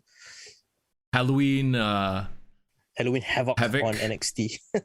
The horror show. Hang on. Let me just very quickly look at this year, October 21st, which is, like I said, a Thursday. So it'll be a Friday morning for us. Wait, no, not Friday morning. Sorry, because time zone. What is Saudi Arabia's time zone? Oh, Saudi Arabia is not that far. It's like only like 8 hours or 6 hours. So it could actually be a Thursday evening for us, you know. Well, that would be great for a preview right the week before. Maybe we should do a special like an evening stream. What do you say? We'll see. When we get closer, when we finalize the time, we'll figure it out. Yeah, because I'm sure there will be some controversy coming out of Crown Jewel for sure. No, don't jinx it, bro. I don't want the wrestlers to be kept on the on the flight for like another 12 hours or what. Not that kind of controversy lah. Like Goldberg winning the title or some bullshit like that. No. Goldberg and Lashley, thank God, is a non-title match. So next week, hopefully we're back on our normal timing on Mondays. We'll see what happens in the wrestling world in this coming week. That should be great. Ooh, Rishi suggests live watch along for Crown Jewel. Maybe that's a good idea. Interesting. Yeah, maybe we can all watch it together on Discord or something, and it'll be fun. But yeah, so that's 2 weeks away. So next week we'll see what happens on the wrestling world, and we can talk about it. Absolutely. And as always, thank you so much for hanging out in the live chat. If you missed anything, you can watch the video on demand on YouTube here, or you can check out the podcast on Spotify, Apple Podcasts, and wherever else you get your podcasts from. Here on this Tuesday, usually Tuesday afternoons at 2:00, I do my video game streaming on Twitch. So in about 9 minutes, I'm going to jump on Twitch and continue. Oh my God, I've been streaming for like 2 hours. I'm going to stream for another 4 hours. Wow. Bro, respect, bro. Please take a break when you can. Quick plug right now. Twitch.tv/MrYoung98. MisterYoung98. I'm going to jump on there. We're going to be playing Dead by Daylight in about 9 minutes time, bro. Hey, since we are on the subject of plugging things, bro. Plug. I got something to announce, Dude, okay. What? This month. This month. You know, Foreign is not just a wrestler and a wrestling host, podcast host, right? Yeah. Apparently, I'm also a musician and rapper. What? Apparently, we know you are, bro. Yeah, so I haven't been doing that rapping thing. Blue tick. Yes, I haven't been doing that rapping thing for a while, and actually, this week is actually the 1 year anniversary of my previous single, Blue Tick. Yeah. I'm going to let you guys know here first. Ooh. I'm releasing a new song at the end of the month. Oh, shit. Yeah, man. So look out for that. I'm going to tell you guys more details hopefully soon. In the meantime, go check out Blue Tick on Spotify. Hey, thanks for the plug, bruh. Blue Tick, bro. All right, we'll see you guys next week. Thank you so much for hanging out. Come talk to us on social media. Kick to the Gut on Instagram, on Facebook, and whatnot. You know what to do. All right, it's Mr. Young. It is Foreign in the building. Have a great week ahead. Yeah.